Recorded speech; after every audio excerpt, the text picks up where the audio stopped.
Hello everybody, it's Joe here, Merlin. I just wanted to do another little promotional video for The Black Tree, my little fantasy novel that I put out on Amazon. You can actually get it on Amazon in paperback, which I have a copy we're going to do something with here in a second.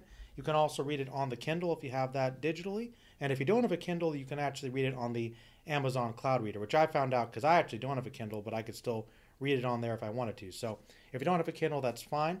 But if you're part of Kindle Unlimited, you can actually read it for free, which I could still get some royalties for. So I appreciate support that way too. That's fine. Um, so yeah, I just wanted to kind of let you all know a little bit more about this book, and I figured I might read a little bit of the first chapter, give you a little introduction. I believe you can actually read the first chapter or two free. So if you want to check that out, I definitely read it and see if you like it. And if you want to actually get the book after that, that's fine. But I kind of want to look through this. There was a little kind of set of templates you could do on Amazon to make the cover, and I kind of thought I made one that looked all right. I was pretty happy with it. Simple, minimalistic. My sister thought it was all right, so I kind of take her opinion pretty well there because she knows a bit about visual design stuff. So I think it works pretty cool. It's kind of a, I don't know if it's like a hot pink sort of color.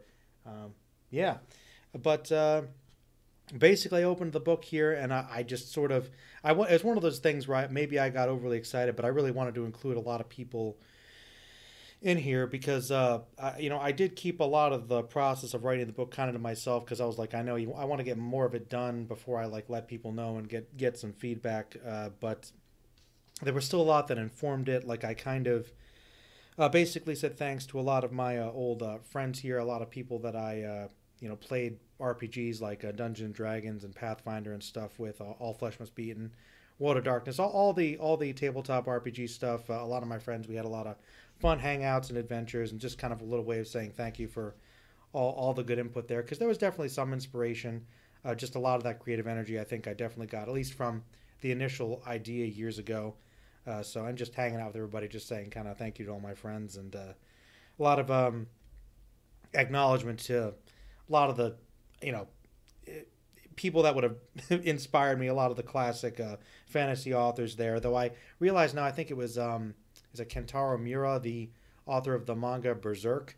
I forgot to mention him in here. Like there's, as I'm going through here, there's little revisions here and there that I need to make. So there could be another one of these released at some point. But I'm like, I forgot to mention him. Like, yeah, Berserk was definitely an influence on this book, and certainly on a lot of my short stories. So yeah, forgot to mention that.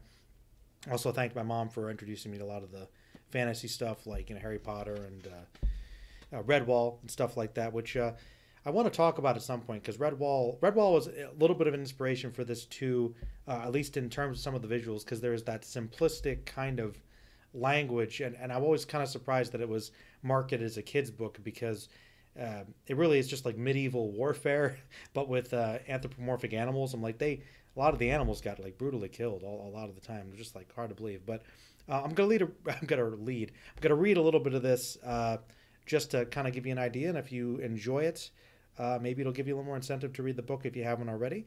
And if you stick around to the end, there'll be a little announcement that I'll probably make another video about, but people that listen here will get to hear it first.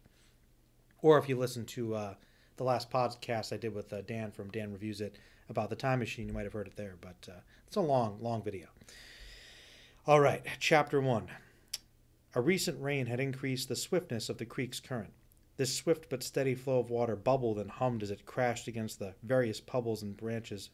Pebbles, not pubbles. What's a pubble? And branches on either side of the bank. Other than the occasional crackle of a snapping twig in the distance, the darkness of the forest complemented the calming hum of the stream. A figure knelt by the creek, extending his hand to pierce through the liquid veil. The water was cool and clear. The moon shined brightly through the canopy of the forest, as the clouds had vanished for the time being. The storm had cleared. Lorne, the traveler, scooped the water up to his mouth to taste it. It was refreshing. After taking his fill, Lorne reached into his dark cloak and pulled out a jug, filling it with the necessary liquid. He had no idea how long his journey would be, but the destination was far and the path unclear. At the moment, he was at least certain that he needed rest and nourishment. For now, he would follow the water until he found a proper place to set up camp. This forest had been too quiet since he entered. His experience had taught him to be wary of such things. He continued by foot along the stream. The path was mostly devoid of trees, although there was no road exactly. The glint of the moonlight shined upon the water as he came to a clearing. The increase in light revealed something rather troubling to Lorne. I just wanted to say the inspiration for this scene was kind of just a lot of Pennsylvania forests. If you live around here in central Pennsylvania, or probably anywhere in the state or in surrounding states, there's just a lot of woodlands. And when I was writing this, it might not be quite as mountainous, but there's kind of an area up north of Harrisburg, sort of in I guess Clark's Creek area, where there's these kind of game lands and state forests and stuff. And you go back through there, it's very heavily grown with forest. And there, when I said that, there isn't really quite a road. There's sort of like a little path that maybe some rangers or something cleared out a long time ago, but it's barely been maintained. So whenever I went up there to hike or to fish or something, you could kind of find the path, but not really. And just remembering kind of the narrow creeks and stuff, this is kind of inspired by that and a lot of the just forests and creeks in the Pennsylvania area. So that's kind of what I was thinking about as I wrote that. If you check out some of my short stories, I find that if there's a forest, there's usually those are the forests I'm kind of picturing. A rather large boulder jutted out from above the shallow waters and was wedged next to the remnants of a cracked and slowly rotting tree which had fallen. This combination created a natural dam of sorts, with the rotting logs gaping hole in the center, allowing the water to rush through the opening. Wedged between the rock and the wood was another addition to the dam. It was a body. Ooh. Human by the looks of it, although the decomposition and the moisture had turned the thing's skin to a dark gray hue.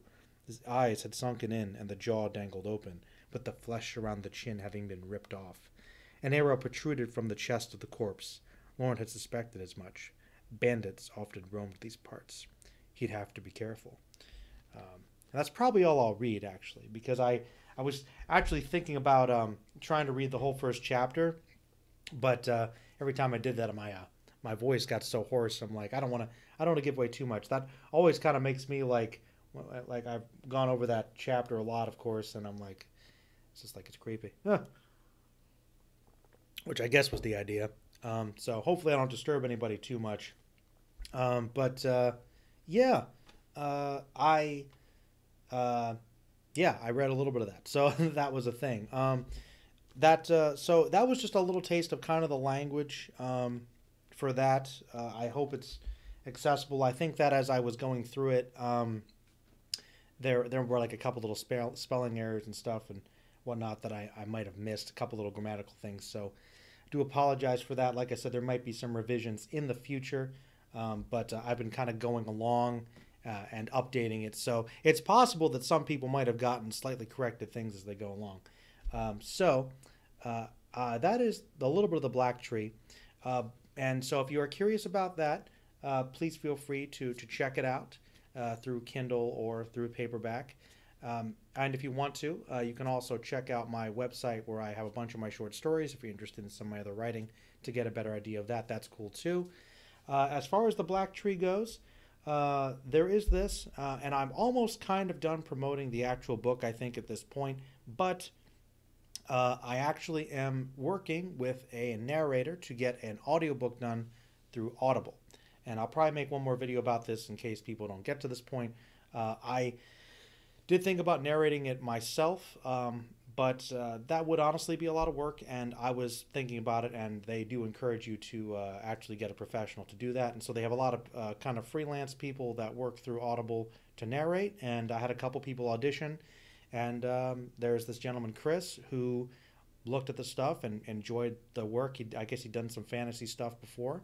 And he's like, he wanted to read it and thought he could use his voice to kind of uplift it more. And I've enjoyed what I've heard of his stuff so far. So, yeah, definitely, of course, I'm going to encourage you to get the paperback or get it digitally. But if you want to get the audiobook as well, or just wait for the audiobook, there is one in development, which I'll be letting you all know about more in the future as it's getting closer. I think he's about 6 or 7 chapters in it right now. So you figure there's a decent amount of the book left to do. So that probably won't be done until end of April or maybe sometime in May. I think May 21st was actually when he had the completion date due, but he's been getting through it quicker. So hopefully in a month or 6 weeks or so, it'll be available, and I'll let you know it'll be available through Audible. But in the meantime, yeah, that's a little sample of the Black Tree for anybody that hasn't read it yet. If you do read it, or if you have read it, please let me know here your thoughts about it. Leave a review up on Amazon. Leave a review up on Goodreads. I'd love to hear from you all, chat with you, kind of give me some feedback about things you liked about the story, things you maybe didn't like, maybe things you want me to kind of work on or I can improve upon. I really appreciate that, because that's kind of the really, more than anything else, that was really one of the biggest things about the Black Tree. Getting this done was kind of for me to say, all right, I've got a template. I did this. I put this together, so I feel more confident I can build upon it and do better stuff, more complicated stuff, more interesting stuff. And a part of that is definitely hearing people's feedback and maybe some stuff I didn't consider. So definitely, please, if you haven't checked it out yet, I'd really like to hear from people about it. But I appreciate all your support. There'll be some more videos coming up soon. I've got some podcasts, some other movie retrospectives, and probably some more anime related videos as well in the coming weeks and months, hopefully. But until then, everybody, take care and stay magical.